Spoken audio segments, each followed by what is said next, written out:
ஒரு நாட்டில இருந்து 1 பில்லியன் அமெரிக்க டாலர்கள வெளிநாடுகளுக்கு அனுப்பியிருக்காங்க அப்படின்னு சொன்னா, இது எப்படியான விடயம் அப்படின்னு சொல்லி நாம நினைத்து கூட பார்க்க முடியாது. அதாவது கிட்டத்தட்ட 74 பில்லியன் இலங்கை ரூபாக்கள்.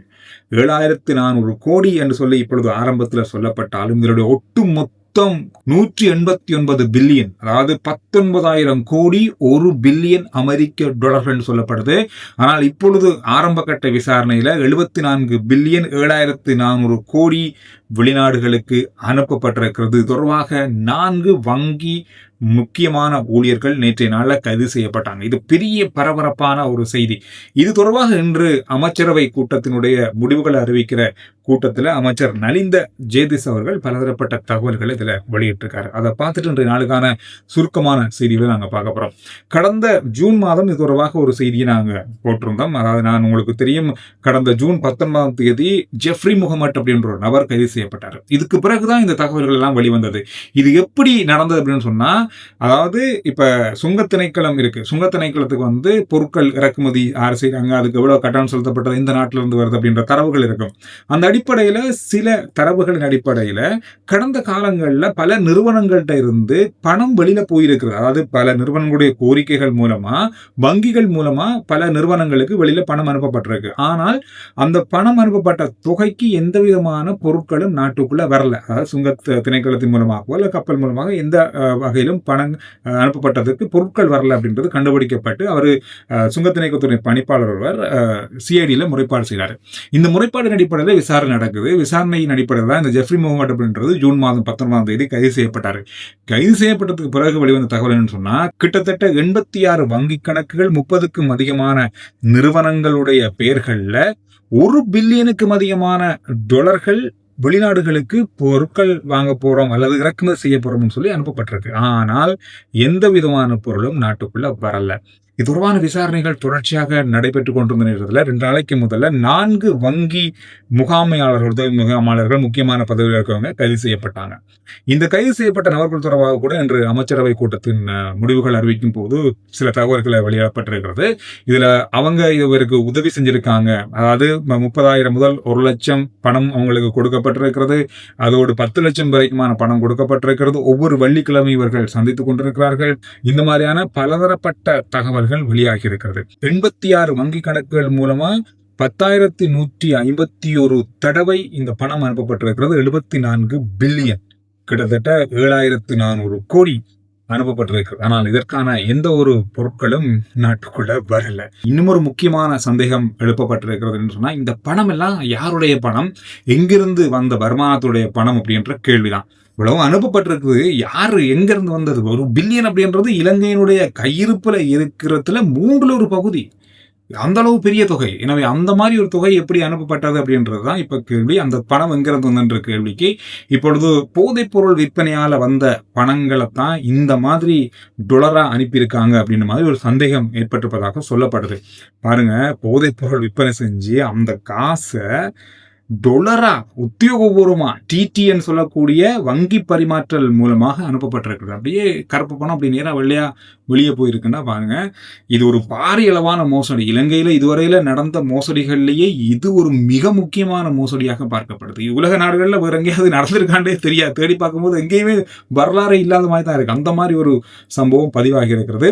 இந்த 4 வங்கி ஊழியர்கள் தொடர்பாக இன்றைய நாளில் நீதிமன்றத்தில் பலதரப்பட்ட விஷயங்கள் அவங்களுடைய வக்கீல்களால் அல்லது அவங்களுடைய சட்டத்தரணிகளாக சொல்லப்பட்டிருக்குன்னு சொன்னா, இவர்கள் நடுநிலை அல்லது கீழ்மட்டத்தில் இருக்கிற அதிகாரிகள், ஊழியர்கள் ஒழிய இவர்களால் அந்த அளவுக்கு உதவிகள் செய்ய முடியாது, அந்த அளவுக்கு தன்னிச்சையாக செயற்பட முடியாது. எனவே இவர்கள் தொடர்பாகவும் அதற்கு மேற்பட்ட அதிகாரிகள் தொடர்பாகவும் விசாரணை செய்ய வேண்டும், இவர்களுக்கு பிணை வழங்கப்பட வேண்டும் என்ற கோரிக்கைகளை முன் வச்சிருந்தாங்க. ஆனால் நீதிமன்றம் இந்த பிணை கோரிக்கையை நிராகரித்து அவங்களுக்கான விளக்கமறியலை வச்சிருக்காங்க. எனவே தொடர்பான விசாரணைகள் தொடர்ந்து வருவதாக சொல்லப்படுது.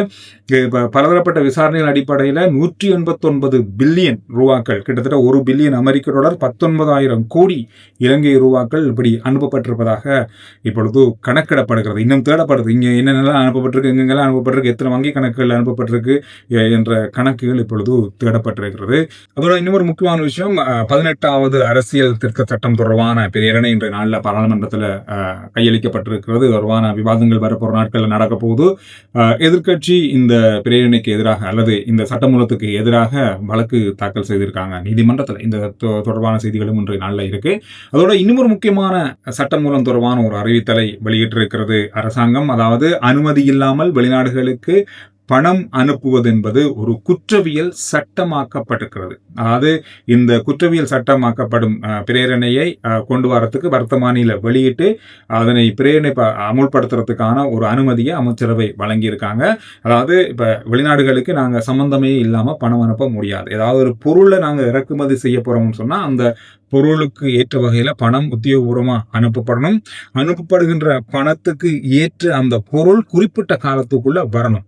வரலன்னு சொன்னா அது சட்டவிரோதமாக பணம் அனுப்பப்பட்டதற்கான ஒரு குற்றவியல் சட்டமாக பார்க்கப்படும். இப்போ எப்படி இருக்குன்னு சொன்னா, நாங்க பணம் அனுப்புவோம், அந்த பொருள் நமக்கு வரல, தாமதமாகுது, இல்ல வரவே இல்லைன்னு சொன்னா அந்த பணத்துக்கு ஏற்ற அளவான தொகையை நாங்க மத்திய வங்கிக்கோ அல்லது வங்கிக்கோ செலுத்துவோம். அதாவது நாங்கள் ஒரு 10 லட்சம் அனுப்புறோம் டாலர் பெறுமதியில்னு சொன்னால் அதுக்கேற்ற வகையில் எங்களுடைய இலங்கை நாணய ரூபாவில் அதை செலுத்துவோம். அதுதான் இப்போ இருக்க நடைமுறை. ஆனால் இனி அப்படி இருக்காது.